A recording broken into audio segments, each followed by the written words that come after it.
What's up mga ka-Big Bites? Super good news sa GSW, ito na hinihintay ng lahat. Pero bago ka sana magpatuloy sa panunood ay huwag mong kalimutang mag-subscribe sa aking YouTube channel. Isingit muna sandali natin ang mga kaganapan sa Game 4 ng Warriors at Wolves. Total domination kasi ang ginawa ng Minnesota dahil tinambakan nila ng husto ang home team, wala talagang nagawa ang GSW. Talagang ramdam nila ng husto ang pagkawala ni Curry sa lineup nila, dahil simula noong nawala siya ay hindi na sila nakakuha ng panalo, ang mas masaklap pa ay lagi silang tinatambakan ng Wolves sa home court pa nila.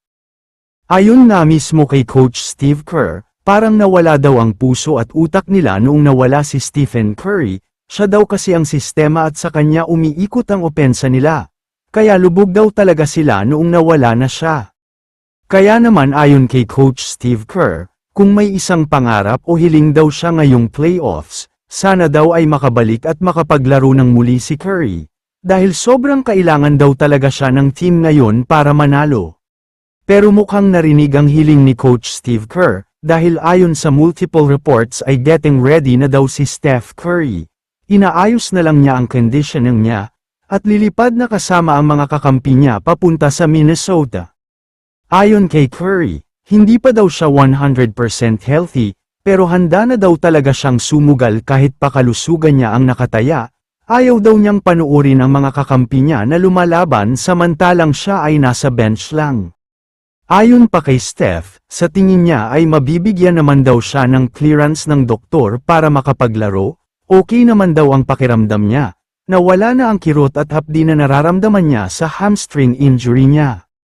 Mukhang ito na ang inaabangan at hinihintay ng lahat ng mga Warriors fans, dahil napaaga ang pagbabalik ni Curry sa lineup nila, earlier than expected ika nga, dahil instead of Game 6 ay magbabalik na siya sa Game 5.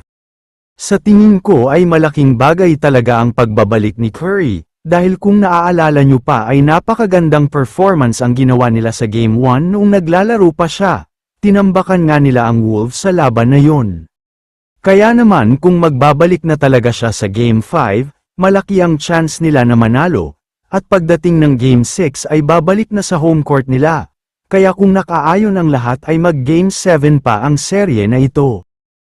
Kaya naman kung kayo ang tatanungin, ano ang masasabi nyo sa balitang ito? I-comment mo naman ang opinyon mo tungkol sa tanong na ito. Dito na muna nagtatapos ang video na ito. Maraming salamat sa panunood mga ka-Big Bites. God bless sa inyong lahat.